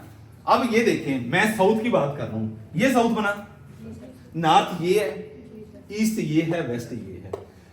आइंदा आप मत भूलिएगा, जब मैंने आपको एक दफा बता दिया अरशद कि साउथ अमेरिका के वेस्ट साइड पे पैसिफिक ओशन है, बात खत्म होगी। फिर अब इसमें क्या याद रखने वाली चीज रह गई बेटा? समझ आई यास्मीन, सिद्रा? पैसिफिक, ये वेस्ट है ना, यहां पे पैसिफिक है, ये पैसिफिक ओशन है। पैसिफिक ओशन की तरतीब क्या है? ये दुनिया का सबसे बड़ा ओशन है। कितने ओशन है? 5 ओशन है। उन 5 ओशन में सबसे बड़ा ओशन ये है। और दूसरा कौन सा है? अटलांटिक। और साउथ अमेरिका, ये साउथ अमेरिका है, साउथ अमेरिका के ईस्ट साइड पे आपका अटलांटिक ओशन। इकबाल इसको क्या कहता है? कि बेटा सवाल आया हुआ है बीपीएससी के पेपर में, मैं कोई ये अपनी तरफ से नहीं बना दिया कि मैं कोई एडा अफलातून, ये पूछा गया है कि अटलांटिक ओशन को नहीं, वो सवाल था कि अल्लामा इकबाल ने बहरे जुल्मात किस ओशन को कहा है? अटलांटिक ओशन को। हाँ जी जी जी, हम हमारी बातों की तस्दीक कर लिया करें आप। अटलांटिक ओशन किसे कहते हैं? बहरे जुल्मात। कहते हैं ना कि दश्त तो दश्त, दरिया भी ना छोड़े हमने, बहरे जुल्मात में उड़ा दिए घोड़े हमने। तो यही है वो ओशन, ठीक है। किस साइड पे है? ईस्ट साइड पे है। लेकिन याद रखिएगा सिर्फ ईस्ट साइड पे नहीं है, ये सारे नॉर्थ ईस्ट को कवर किए हुए है। किसका? साउथ अमेरिका का नॉर्थ ईस्ट सारी साइड किसने कवर की हुई है? देखो ये एंगल है, हमें क्या करने की जरूरत थी? उसने पूछा है, ये सवाल इस तरह के हैं, ठीक है। ये हो गया। अब यहां पे आओ, यहां पे भी रह गया कौन सा सी? यहां पे था कैरेबियन सी। कैरेबियन क्या था? Caribbean, Caribbean sea. ओके हो गया। अब मुझे कौन बताएगा सबसे पहले कंट्रीज यहां पे? अच्छा यहां पे नीचे आ जाओ, हाँ जी, यूके। और यहाँ पे मैंने दो चीजें आपको बताई थी अर्जेंटीना और बेटा, नहीं जी, आइलैंड मैंने बताया था। यस, ये बड़ी इंपॉर्टेंट ऑब्जेक्टिव है। Falkland island is a disputed territory between कौन से दो मुल्क हैं, ये ऑब्जेक्टिव है बेसिकली। सर और एक और चीज वो स्टेट है, उसकी तरफ नहीं जा रहे अभी, ठीक है। अभी हम इसकी बात कर रहे हैं, नॉर्थ साउथ ईस्ट वेस्ट की, ठीक है बेटा। आपको समझ आ रही है? घबराना नहीं कि अगर चीजें ऊपर से गुजर रही हैं तो ना सर, ऐसे तो चीजें समझ आ जाएंगी। हाँ, हौसला देना है बस। यहां पे है बेटा फॉकलैंड, FOLK, फॉकलैंड आइलैंड, ये है। अब ये ऑब्जेक्टिव है जो पूछी जाती है कि फॉकलैंड आइलैंड ये किन दो कंट्रीज के दरमियान डिस्प्यूटेड टेरिटरी है, मुतनाज़े कि इनका तनाजा चल रहा है। ये वार भी चली है, कब? नहीं, ये 1979 है मेरा ख्याल, ठीक है। बहरहाल वो देख लेंगे। Falkland island is a disputed territory between Arshad England and Argentina. अब हमने ये कह दिया इंग्लैंड और अर्जेंटीना। यहां बेटा दो कंट्रीज आपके सेपरेट होते हैं। ये नीचे जो दुमसी बनी है ना, यहां पे दो कंट्री सेपरेट हो रहे हैं।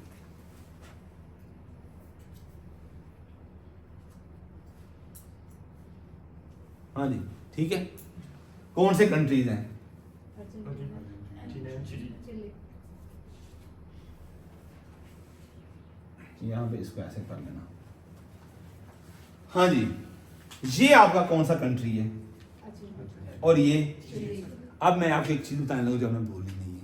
इन दोनों कंट्रीज के दरमियान एक स्ट्रेट है, उसको कहते हैं मैकलेगन। बेटा MEC LEGN, Magellan strait. Magellan objective ये आई हुई है कि Magellan strait separates which of the following two countries. ये है आपका चिली और ये है आपका अर्जेंटीना, ठीक हो गया। दो कंट्रीज ये हो गए, ठीक है। मैंने आपको दो ऑब्जेक्टिव भी बता दी। अभी हम जाएंगे चिली की तरफ और अर्जेंटीना की तरफ कि इनका वही चीज, प्रेसिडेंट कौन है, प्राइम मिनिस्टर कौन है, कौन सा कॉन्स्टिट्यूशन है, सीक्रेट एजेंसी कौन सी है, पार्लियामेंट कौन सी है, न्यूज एजेंसी कौन सी, उस तरफ जाएंगे। लेकिन पहले इनकी लोकेशन आप चेक कर लें। ये आ गया। अब यहां पे हाँ जी,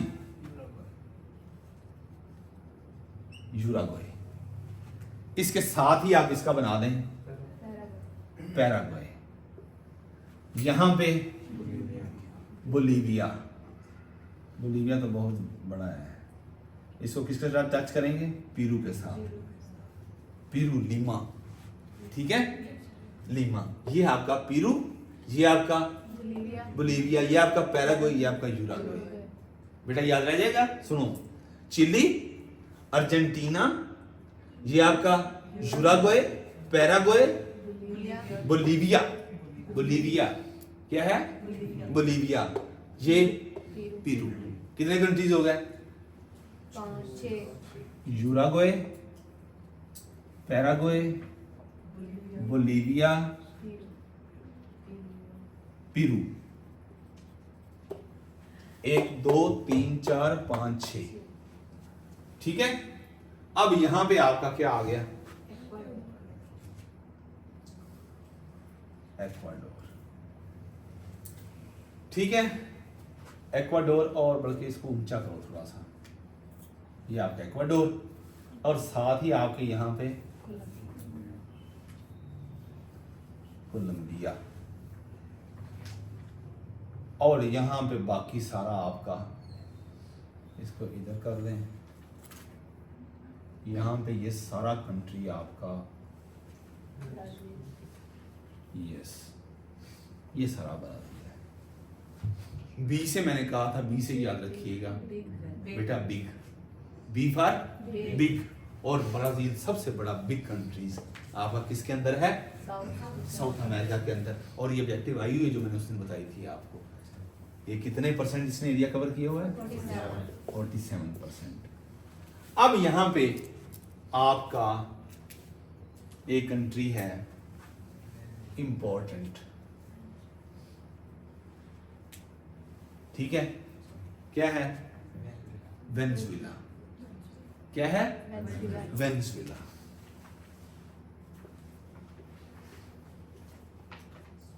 ठीक है, यहां पे आपके 3 कंट्रीज आते हैं।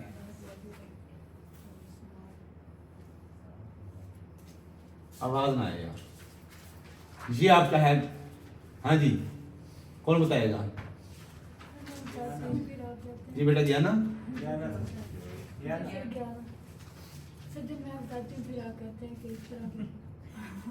ज्ञाना। ये क्या है?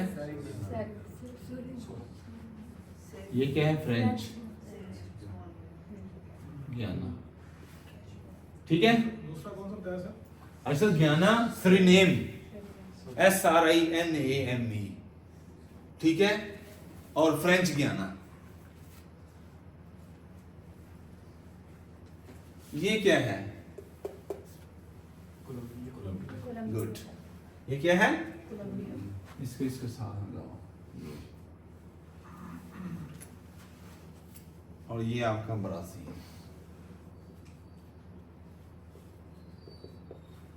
बेटा भूलना नहीं है, ये मजे का आपका है कॉन्टिनेंट, छोटा सा कॉन्टिनेंट है। एक कॉन्टिनेंट आपको याद हो जाएगा, आपके यहां से कोई 150 क्वेश्चन निकलते हैं, ठीक है। सर ये फ्रेंच गियाना है सर, किसके कब्जे में है सर? फ्रांस, फ्रांस के कब्जे में है। और ये वो कंट्री है, देखो ना, आप जब गिनेंगे ना 13 बन जाएंगे। 1 2 3 4 5 6। अच्छा नाम लिख लो ये जरा। ये है आपका इक्वाडोर। क्या स्पेलिंग है इक्वाडोर के?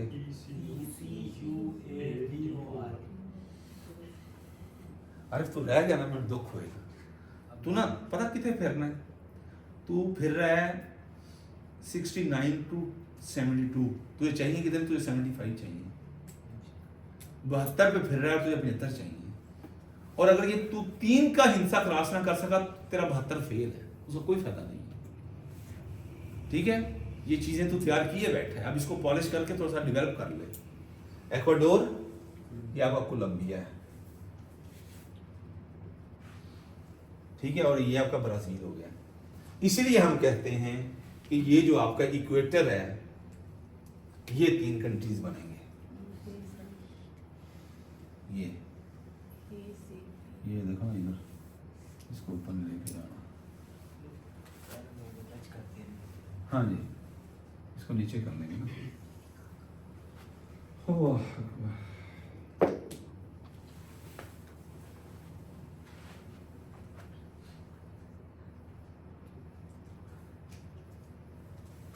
ठीक है। ये बेटा मैंने इसलिए लगाई कि ये आपका इक्वेटर है। क्या है? इक्वेटर की कौन सी डेफिनेशन कौन बता रहा था उसे? नादिया। नादिया, जब ये बच्चियां आई इनको बताओ इक्वेटर क्या होता है। स्फेरिकल शेप, हम सर्कल नहीं कह रहे। स्फेरिकल इसलिए कहा कि स्फेरिकल बेजवी को कहते हैं। हमारा जो वर्ल्ड का मैप है ना, वो क्या है? हमारी वर्ल्ड की जो ज्योमेट्रिकल डिजाइन अल्लाह ने बनाया है ना, वो क्या है? वो सर्कल शेप पे नहीं है, ये ऑब्जेक्टिव है। एक ये शेप ऑफ किसकी? World is spherical, not circular shape, और वो स्फेरिकल फॉर्म है। तो अब इसलिए इसने कहा कि किसी भी स्फेरिकल चीज को 2 बराबर हिस्सों में तकसीम करने वाली लाइन क्या कहलाती है? इक्वेटर। भूल जाएगा, नहीं भूलना चाहिए, ठीक है। अब ये क्वेश्चन आता है कि आपके कॉन्टिनेंट्स के अंदर से दुनिया कितने कॉन्टिनेंट हैं? 7 कॉन्टिनेंट हैं। तो इक्वेटर कितने कॉन्टिनेंट से गुजरता है? एक तो ये ऑब्जेक्टिव बन जाती है। फिर जब हम कहते हैं कि इतने कॉन्टिनेंट से गुजरता है, तो फिर कहते हैं कि उन कॉन्टिनेंट्स में कौन कौन से ममालिक हैं जिसमें से इक्वेटर गुजरता है? बनती ऑब्जेक्टिव के नहीं? तो इसका जवाब हमने ECB से बनाया हुआ है। E, C और B। E for Ecuador, C for और B फॉर ये 3 कंट्री। ऑब्जेक्टिव आपकी याद हो गई कि साउथ अमेरिका के ये ECB कंट्रीज हैं जिनके अंदर से इक्वेटर गुजरता है। अब ऑब्जेक्टिव ये आ सकती है कि Brazil the equator crosses Brazil or not, कि इक्वेटर ब्राज़ील से गुजरता है या नहीं, इक्वेटर एक्वाडोर से गुजरता है कि नहीं, इक्वेटर कोलंबिया से गुजरता है कि नहीं। अब यानी आपने तीनों इकट्ठा किया तो अब ज्योग्राफिकली भी आपको ये समझ आ गई, पहले इक्वेटर, फिर साथ ऊपर उसके कोलंबिया और साथ उसके ब्राजील, ECB। देखो ना, मुझे अगर ना याद होता तो मैं कोलंबिया को इस तरह लेके आता इधर, मुझे याद था ना कि ECB मैंने बनाना है, तो इसलिए फिर मैंने इक्वेटर के साथ कोलंबिया बना दिए, तो ब्राजील को ले आया। यहां से मैंने इनको नीचे किया क्योंकि इनमें से तो गुजरता ही नहीं है। आपको ये सारा मैप बनाने की समझ ये आई कि हमारे ये कंट्री यहां यहां पड़े हैं, 12 कंट्रीज हैं। ऐसे हमने सिर्फ साउथ अमेरिका को देखना है, या फिर हम अपने साउथ एशिया को देखेंगे कि मेरे पाकिस्तान जहां पे है, पाकिस्तान के सराउंडिंग्स में क्या है, उनको हम ऐसे देखेंगे। पाकिस्तान के मशरिक में, मगरिब के, शिमाल में, जनूब में, या जब पाकिस्तान के अंदर आ जाएंगे तो पंजाब के मशरिक में, मगरिब में, शिमाल में, जनूब में, या KPK के मशरिक में, मगरिब में, शिमाल में, जनूब में क्या है, वो देखने वाली चीज़ें। ये अब याद हो जाएंगी चीज़ें। अब यहाँ पे पहले हम उस दिन जो बनाया था ना, अभी मैं वही कर रहा हूँ। यहाँ से बेटा मैंने उस दिन एक ना आपको शुरू करवाई थी वेनेजुएला से। बेटा ऐसे माउंटेन रेंज आती है, यहां से जाती है। ये दुनिया की कौन सी माउंटेन रेंज है? लार्जेस्ट, दुनिया का लंबा तरीन पहाड़ी सिलसिला। ये ऑब्जेक्टिव है, वो किस कॉन्टिनेंट के अंदर है? साउथ अमेरिका के अंदर है, और इसका नाम है एंडीज माउंटेन रेंज। बेटा लिख लो, Andes, ANDES, Andes mountain range. कौन सी mountain range? Andes mountain range, ANDES, Andes mountain range. अब ऑब्जेक्टिव ये आ जाती है कि Andes mountain range originates from which country? Venezuela. ये ऑब्जेक्टिव मत भूलिएगा, ठीक है? कहां से होके जाती है? ये नीचे आके ये चिली और अर्जेंटीना को भी क्रॉस करके नीचे उतर जाती है, ठीक? ये हो गया। अब जब मैंने कहा कि ये पूरा ये आपकी माउंटेन रेंज बन गई, और इसकी लंबाई कितनी है मैंने उसने लिखवाया था 7 बेटा 100 नहीं 1000 किलोमीटर। याद बेटा लिख लो 7000 किलोमीटर इसकी बनती है लंबाई। जब मैंने ये बता दिया, फिर मैंने कहा कि यहां पे एक वाटरफॉल बन रही है, दुनिया की हाईएस्ट वाटरफॉल बन रही है। कौन सी वाटरफॉल? Highest waterfall. और क्या है उसका नाम? एंजल। किसने बोले हैं? एंजल बेटा, एंजल, एंजल, एंजल याद रख लें, एंजल हाईएस्ट। ये तूने बनाया मैप बेटा, मेहनत कर, इंशाल्लाह तो निकलेगा। वो भी है ना, और दूसरा 206 है, ये भी है ना, फर्क चल जाता बंदे का पता। गुड, ये मैंने बनाई है आपको, इसलिए बनाई कि ये कंट्री का मैंने आपको बताना है। बेटा नाम क्या आपका? सवेरा। सवेरा बेटा आप आइंदा नहीं भूलेंगी कि वेनेजुएला के अंदर से दुनिया की हाईएस्ट जो वाटरफॉल है, हाईएस्ट मीन बुलंद तरीन, सबसे बुलंद तरीन जो वाटरफॉल, जिसे आबशार कहते हैं। क्या कहते हैं? आबशार। दुनिया की सबसे ऊंची आबशार वेनेजुएला के अंदर है। वेनेजुएला कहां है? वेनेजुएला। ये ऑब्जेक्टिव याद रख लीजिए। इसका नाम क्या है? Angel fall. Angel fall. कितनी इसकी बुलंदी है भाई?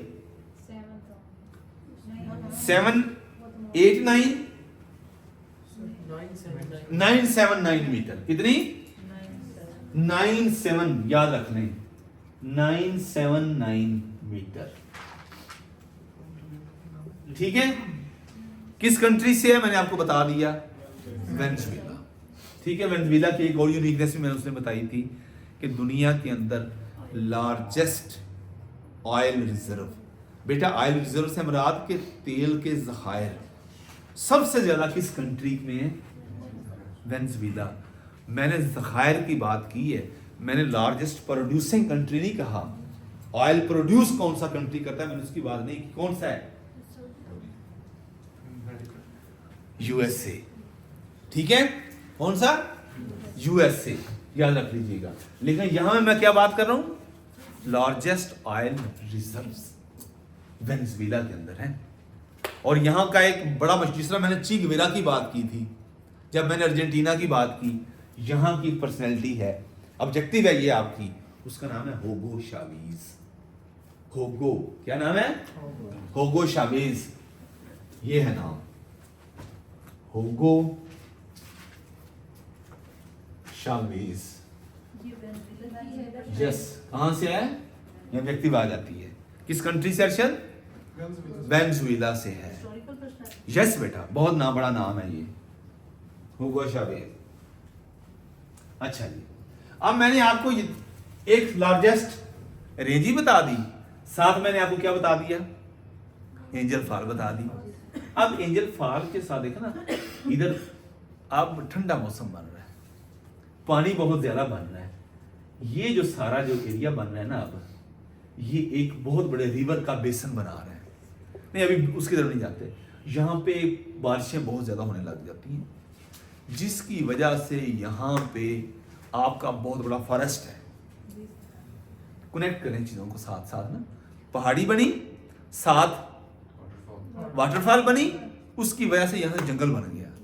दुनिया का सबसे बड़ा rain forest is Amazon, is situated in Brazil. Brazil में भी है, और भी कंट्री से गुजरता है, लेकिन मेजर पोर्शन किस में है?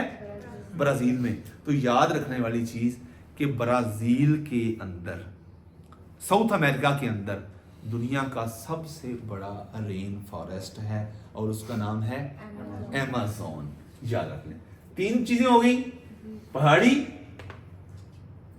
Waterfall, forest. अब देखिए जंगल भी है, उस जंगल ने माहौल को बड़ा सरसब्ज़ शदाब किया हुआ है। यहाँ पे ह्यूमिडिटी बड़ी ज़्यादा है, बारिशें बड़ी होती हैं, जिसकी वजह से बड़ा दरिया बना इधर, उसका नाम अमेज़न रिवर है। दुनिया का सबसे बड़ा दरिया, लंबा नहीं, बड़ा, वॉल्यूम ऑफ वाटर के एतबार से। किसके एतबार से? वॉल्यूम ऑफ वाटर के एतबार से। यस, लार्जेस्ट, लॉन्गेस्ट, लंबा तरीन वो है नाइल है, वो अफ्रीका के अंदर है। लेकिन जब हम लार्जेस्ट की बात करेंगे तो वो by in terms of volume है। ठीक है, बस 5-7 मिनट, बस ज़्यादा नहीं। आज ये लेक्चर लंबा हो गया, अदरवाइज लंबा नहीं होना था इतना। अच्छा, यहाँ पे ये मैंने कौन सा बताया अर्शद? अमेज़न रिवर बन गया। यहाँ पे एक सवाल और आएगा ना, इसकी ये ऑक्सीजन कितनी प्रोड्यूस करता है पूरी? यस, यहाँ से ये अमेज़न रिवर बन गया। देखो जंगल बना, ऑब्जेक्टिव ये याद रख लीजिएगा, ये सवेरा एंड कंपनी, ये भूलिएगा नहीं कि पहाड़ी बनी, पहाड़ी के साथ एंजल फॉल बनी, एंजल फॉल के साथ जंगल बना, जिसको हमने क्या कहा? Amazon forest. और अमेज़न फॉरेस्ट के साथ रिवर बड़ा बन गया, अमेज़न रिवर। अब ऑब्जेक्टिव ये आती है कि इस जंगल की वजह से, ये दुनिया का सबसे बड़ा जंगल है ये, और दरख्त क्या करते हैं? ऑक्सीजन प्रोड्यूस करते हैं। इसलिए इस ब्राजील को हम कहते हैं लंग्स ऑफ द वर्ल्ड, दुनिया के फेफड़े। ये 25-30% आई थिंक दुनिया की जो ऑक्सीजन है वो ब्राजील का अमेज़न फॉरेस्ट प्रोड्यूस कर रहा है। 23%, कितना है वो एग्जैक्ट फिगर देख लीजिएगा, 20 जितना भी है। इसको क्या कहते हैं? ब्राजील को लंग्स ऑफ द वर्ल्ड कहते हैं। अब यहाँ पे एक और ऑब्जेक्टिव, जब मैंने अमेज़न रिवर की बात की तो क्वेश्चन ये पूछता है कि अमेज़न रिवर किस दरिया में गिरता है या किस ओशन में गिरता है? देखो ना, इधर आ रहा है ना, यहाँ पे इसने आके गिरना, ट्रिब्यूटरीज बनाता बनाता यहाँ पे इसने आके गिरना। यहाँ क्या है? अटलांटिक, यहाँ पे अटलांटिक। ये ऑब्जेक्टिव है कि आपका जो अमेज़न रिवर है वो किस ओशन में गिरता है? क्या कहेंगे? अटलांटिक ओशन में गिरता है। क्लियर हो गया? अब ये चीजें यहाँ पे होगी। अब थोड़ा सा नीचे आओ, ये आपका कंट्री है, पहला कंट्री ये है ना। अब ये बोलीविया है। बोलीविया का बेटा कैपिटल है ला पाज। क्या कैपिटल है? ला पाज। याद रखने वाली चीज जो मैंने पेपर में अटेम्प्ट की हुई है, ये दुनिया का हाईएस्ट कैपिटल है। Highest capital of the world is La Paz. ये याद हो गया, ठीक। अब आगे आ जाए, लेक का हमने बता दिया, कैपिटल का बता दिया, हाँ जी। और अच्छा, पेरू के अंदर, पेरू और बोलिविया के बॉर्डर पे यहां पे एक लेक है जिसे कहते हैं टिटिकाका। क्या कहते हैं? टिटिकाका। टिटिकाका ये साउथ अमेरिका की सबसे बड़ी lake, highest lake Titicaca. Objective आ जाती है जिस तरह डेड सी के बारे में एशिया में जब आएंगे ना हम, अब मैं जब एशिया में आऊंगा तो आपसे पूछूंगा अगर डेड सी कहाँ है, तो अभी बता रहा हूं कि जॉर्डन और इसराइल के बॉर्डर पे है। ऐसे ही मैं आपको बता रहा हूं कि पेरू और बोलिविया के बॉर्डर पे टिटिकाका लेक है।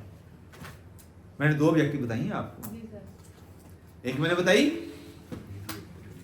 डेड सी, बहरे मुर्दार।